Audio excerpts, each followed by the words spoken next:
Is 50 Cent Mini Man the greatest rap song of all time? It's your man Ryde here, and the legacy of 50 Cent's Mini Man only grows bigger and bigger every year. I mean, people still talk about this song today as if it just came out yesterday.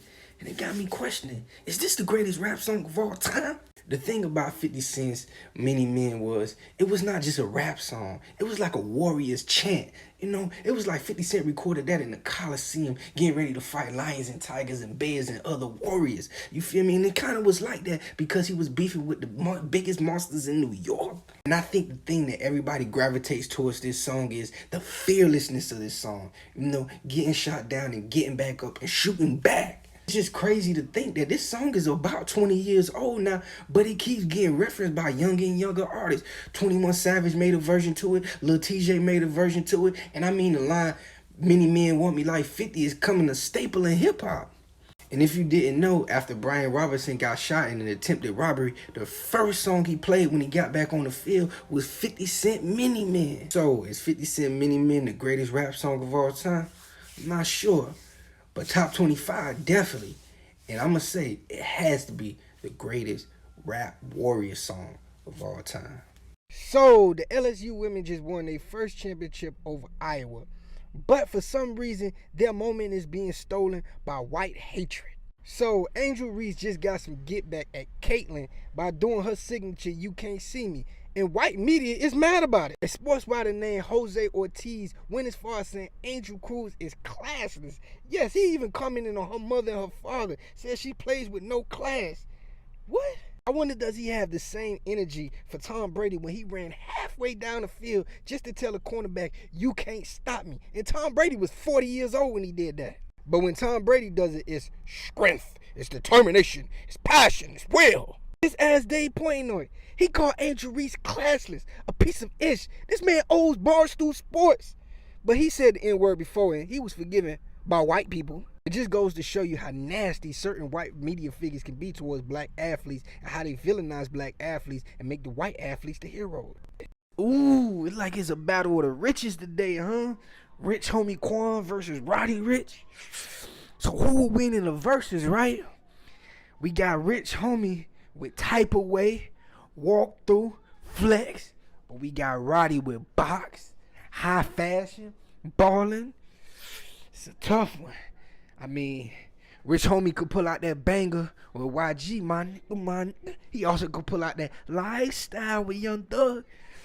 But Roddy Rich can pull out that Racks in the Middle with Nipsey. I don't know, this is a tough one. I'm gonna go with Rich Homie Quan. Okay, so this guy from Chicago mugshot is going viral. And for obvious reasons, right? But I'm not finna make fun of him because I can tell it just dawned on him. When he was taking that picture, it's like 1,000 bricks just hit him at one time. Like, it's no going back. You know, everything before then, he probably could have got out of. You know, he could have got out of that car.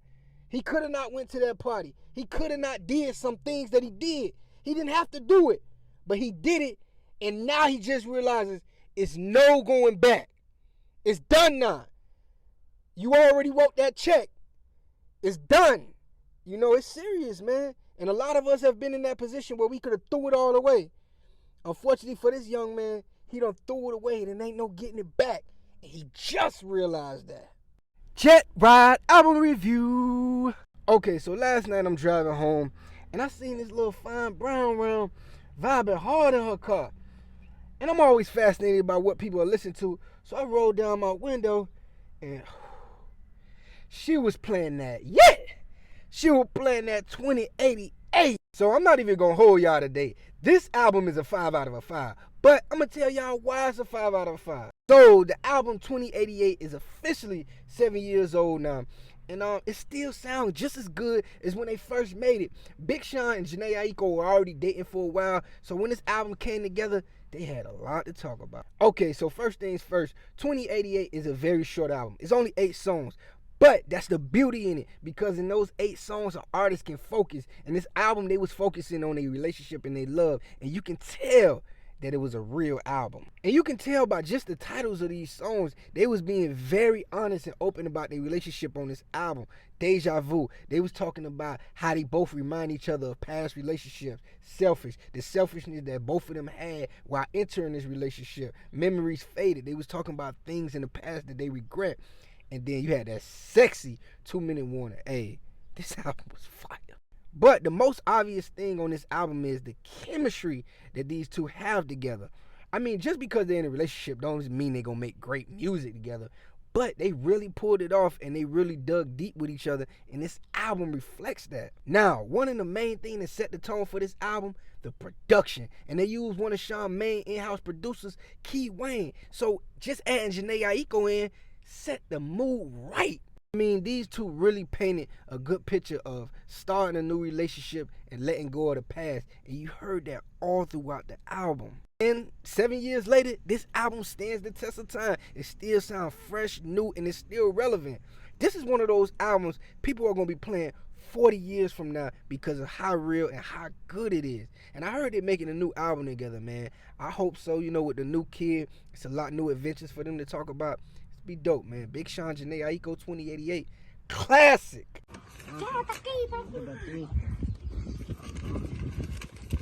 Is one of the most manipulative artists we've ever seen. On one hand, he's a troll that says SMD and F your family and, you know, he'll do this or nobody gonna get him, you know. And then on the other hand, he's in Latin communities being an outstanding young man, passing out money, being respectful. So my question is, who is he? And I get it. These acts of generosity will excuse his behavior for certain people. To the black and hip-hop community, he can say SMD, F family members, put hits on people and be a snitch. But when he goes back to Cuba and give away some money, people be like, oh, no, he's a good man. Very manipulative.